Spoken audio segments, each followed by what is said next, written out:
So now that we are fully into 2025, I, like every gamer out there, is wondering what games I'm going to play this year. What is going to come out that I am immediately going to grab on day one and sink an ungodly amount of hours into. So this video here is just the games that I'm most excited for this year, and obviously they are in no particular order. I just want to play them all. So starting off, we have a new Assassin's Creed game, Assassin's Creed Shadows, and yeah, I think this is a bit of a strange one to put down as well. If you asked me a few years ago, was I excited for an Assassin's Creed game, I would have said hell yes, because I loved the Assassin's Creed series. But around the time Odyssey came out, I started to drift off. Odyssey was fine, it was just a bit too much, and the lack of assassins in it did take it away. Valhalla, I felt was a bit of a step back for the franchise. Not a massive one, I still enjoyed it to a certain extent, but it was definitely a step back. And I just skipped Mirage. I do have it, I got it in a sale, I will eventually get around to it, but I just haven't been bothered to touch it because it didn't excite me, and neither did any of Valhalla's DLC.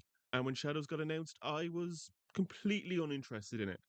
But over the last couple of months, as we've seen more and more of the game, that has definitely changed, and I am definitely really excited to be playing Assassin's Creed Shadows. It seems that Ubisoft are taking this one really, really seriously, pushing the date back further and further so they can actually make some proper changes to it.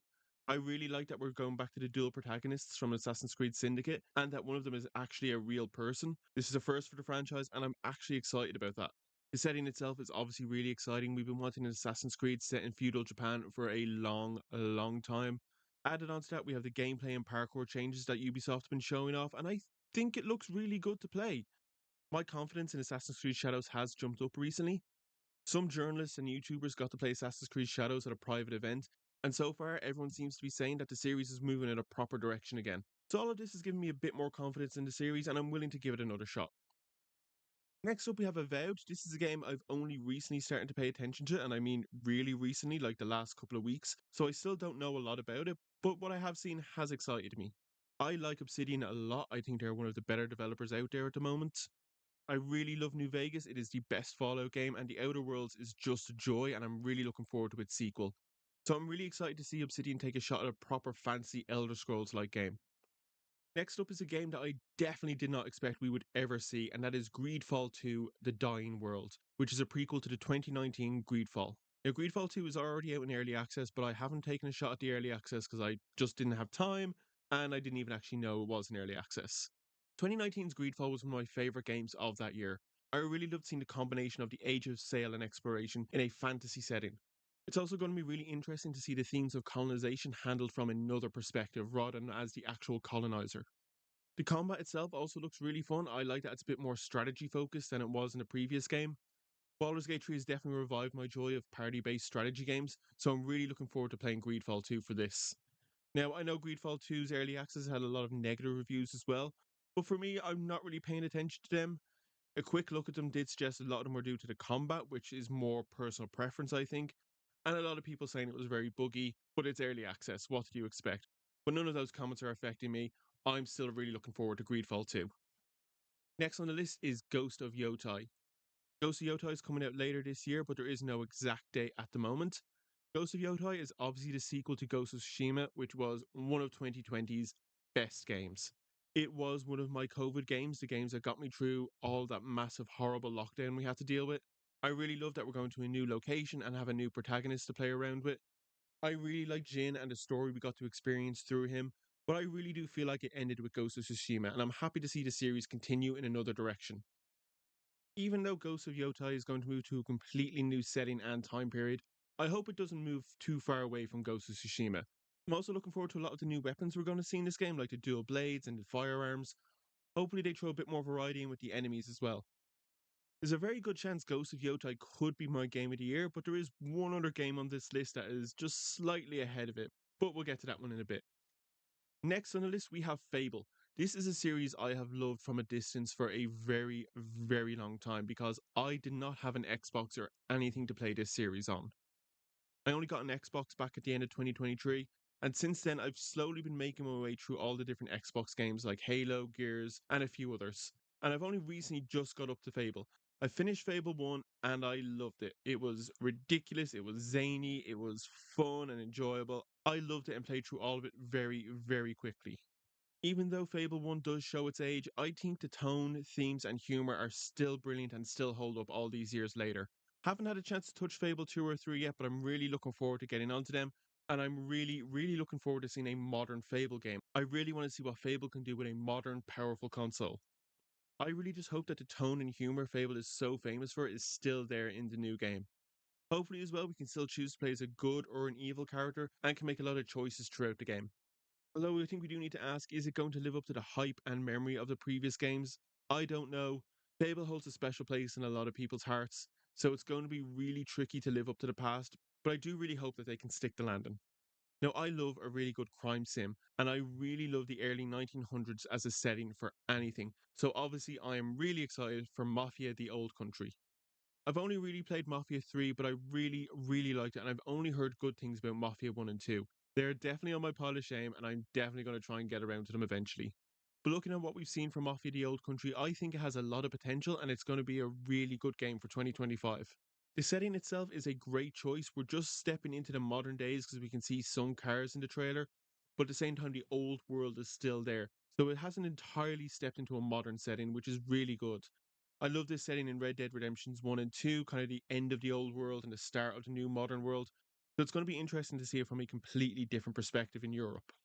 Trader was really exciting, but it's a bit disappointing that that is our only idea for Mafia the Old Country at the moment. Hopefully, we'll get some gameplay soon and an idea of what the story and what our player character is going to be like. Sticking with the crime games, we probably have the most anticipated game of the year, GTA 6. Like a lot of entries on this list, there is no exact date at the moment, but a lot of leaks do suggest either the third or fourth quarter of 2025. I'm really looking forward to this game. I loved Grand Theft Auto 5, Red Dead Redemption, and Red Dead Redemption 2. So obviously, GTA 6 is on my radar. I'm really excited to see us return to Vice City and Leonida, and I'm really excited to see as well that we have dual PCs again. Multiple PCs was a big selling point for me for Grand Theft Auto 5. I was a bit disappointed to see that it wasn't going to return for Red Dead Redemption 2, but I'm glad to see they're bringing it back for Grand Theft Auto 6. I really hope that this new entry keeps the strong GTA satire that the series is known for. I really love Red Dead Redemption 2, but that had a more serious, grounded tone and feel, which I love because a more serious tone does suit Red Dead Redemption better than GTA. And I don't mind if GTA 6 has some serious, grounded moments. I just hope that satire is there. I imagine the satire for Grand Theft Auto 6 is also going to focus a lot on modern social media, like TikTok, Twitch, Instagram, and possibly apps like Uber. But the trailer does seem to give that off, and it seems that they are really leaning into the whole Florida stereotype, which I'm looking forward to seeing. What I really hope we'll get with Grand Theft Auto 6 is more customization for our player characters, their homes, their weapons, and their cars, as seen in previous games. I hope as well that, like with Grand Theft Auto 5, our new protagonists have their own unique abilities, like Franklin being able to slow down time while driving, or Michael being able to slow down time while shooting. I also really hope that we see heists from Grand Theft Auto 5 return, either in big scale main story missions or as side optional objectives we can take on. We haven't seen a lot for Grand Theft Auto 6, but hopefully we'll get to see a little bit more this summer. Next up, I have Metal Gear Solid Delta Snake Eater, a remake of one of my most favourite games of all time. I only played Metal Gear Solid 1 through 4. The series kind of drifted off after that for me, but I love Snake Eater. I have a lot of fond memories of playing it, and I cannot wait to jump back into that world. I have a lot of love for the original game. Its setting and time period, the proper spy stuff we got to see, the gameplay and customization elements we had, especially when it came to stealth and having to customize your appearance to better blend into your surroundings. I played the original Snake Eater a lot, and I cannot wait to play this one. I have a lot of high hopes for this game, and I really hope it gives the series a bit of a kick up the backside and gives it some new life. It's been 10 years since we've had a proper Metal Gear game. I am not counting Survive, I refuse to count it. So I have a lot of high hopes and high expectations for Metal Gear Solid Delta. The next game on this list is another sequel, and it is Doom the Dark Ages. I really only got into the Doom series with the last two games, but I'm really excited to see Doom the Dark Ages. I really love what we've seen so far, and that's just because it's more Doom. They haven't reinvented the wheel, they're not changing it up too much. It's still just the same two Doom games we've already had, just different. I really love the medieval vibe it's giving and the whole focus on melee with more melee weapons to choose from. I also really like that we're getting more story elements for this new Doom game. Previous games it was there, but it wasn't really in cutscenes or dialogue or anything like that. Cutscenes and dialogue were there, but you got most of the story by reading codex entries. Doom the Dark Ages, however, will focus more on cutscenes, so you don't have to go looking for the lore or history or story. Because I really love that story and lore from the previous two Doom games. I read all the codex entries in both of the Doom games, and that whole world just fascinated me. So I love that Doom: The Dark Ages is a prequel where we're going to go back and see all of that. We're going to see that world, we're going to see that story and see all that lore firsthand and actually be told it rather than having to go read a bunch of codex entries to find it. I also like that the gameplay is more simplified compared to the previous games. I think it's really, really good. I did like the gameplay in the other two games, but Doom Eternal especially felt very finicky with all the different abilities you could have. I really like that they're just scaling Doom: The Dark Ages down a bit. And thankfully, it's one of the games on this list that actually has a release date. It's coming out in May of this year. In a complete departure from Doom, we have Professor Layton and the New World of Steam. This is the only Nintendo game that's really piqued my interest this year, and it is the game that I'm second most excited for. I loved the first three Professor Layton games: Curious Village, Diabolical Box, and Unwound Future. I really loved those games. I put a lot of hours into them, doing multiple playthroughs.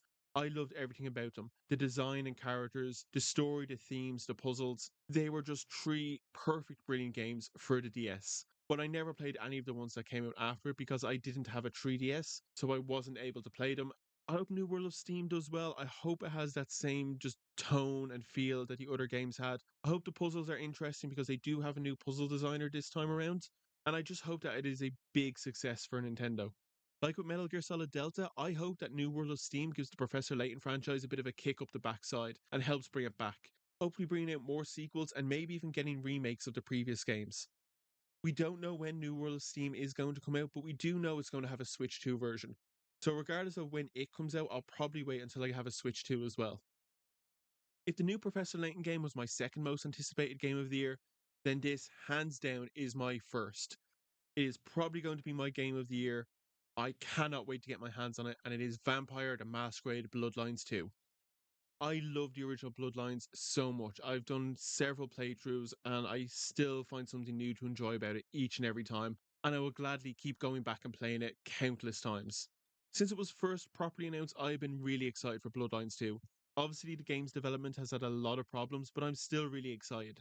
The fact that the game is still coming out and hasn't been shelved, I think, is a really good thing. It shows that there's still a lot of faith in the game, and I think it's going to be really good. And I really hope that has a high amount of replayability and a nice variety of choices when it comes to playing the game. That was one of the great things about Bloodlines 1. There was just so many different ways you could play it. You could go in being a tank, just hacking and shooting your way through your enemies. You could be using weird blood magic. You could be sneaking around, or you could just persuade and flirt your way through all encounters. I also really like that we're going to be playing a more older, experienced vampire rather than we did in the original game where we played just a newly made one. I just really hope that what made the original Bloodlines 1 such a success, its story, its characters, the variety of gameplay choices, and its general tone and feel, is still there in Bloodlines 2. Despite my confidence and excitement for Bloodlines 2, I think it could either be really amazing and be the game of the year, or it could be abysmal. There's a very good chance it could be either one, but I have confidence and I have hopes that it's going to be a great game. Now, last game on this list, and it's not really an entry on the list, it's more like an honorable mention, and it's the Elder Scrolls 4 Oblivion remake. And the reason it's an honorable mention is that we don't actually know if it's even real. At the moment, it's still just rumors, but I hope it's true because if it's true, my god, is it going to be great. I love Oblivion so much. I love it more than Skyrim, more than Fallout 3, 4, or New Vegas. It is my favorite Bethesda game of all time. It was the first Elder Scrolls game I ever played, and it was the first game I played on the PlayStation 3. I put countless hours into that game across dozens of playthroughs. To this day, all these years later, Oblivion still holds a special place in my heart, and I would still put it in one of my top 5 games of all time. Now, unfortunately, there were rumors that we were going to hear news about an Oblivion remake and an Xbox Direct in January, but that Xbox Direct has come and gone, and we didn't get any news on an Oblivion remake, which is really disappointing. It's also why I held this video off so long until the end of the month in case we got some Oblivion news. But I'm still going to hold out hope that the rumors were true and that we are getting an Oblivion remake sometime this year. Obviously, if an Oblivion remake is real, it's going to be a hell of a gamble. For me, what puts Oblivion above Skyrim and other Bethesda games is its story, both the main one and the side ones. If any of the themes, tone, or story is lost in a remake, it would just kill the game for me, and I wouldn't be excited for it. What I hope they just do for an Oblivion remake is take everything that made Oblivion great and just make it a little bit better. Steal some things from Skyrim, like the crafting and the enchanting. The sneaking and archery gameplay, along with magic, was a lot better in Skyrim, but there's still a lot of Oblivion that is just perfect and shouldn't be changed. And there you have it. Those are the 11 games plus one honorable mention that I am really, really excited for 2025. Of course, there are many other games coming out this year that I'm really excited for, like Marvel 1943, The Rise of Hydra, Metroid Prime 4, Civilization 7, and a whole lot of others. These ones here are just the ones that I'm most excited for and the ones I will try my best to play on day one. But what do you guys think? Is there something I definitely should have put on, or is there something that does not belong on my list? Let me know down in the comments and we'll have a bit of a discussion. Don't forget to leave a like and a comment as well if you enjoyed this video, because it really does help the channel grow. Don't forget you can check me out on TikTok, Twitter and Medium, and of course you can subscribe to the channel here to stay up to date on all my content going forward. And I shall see you all next time.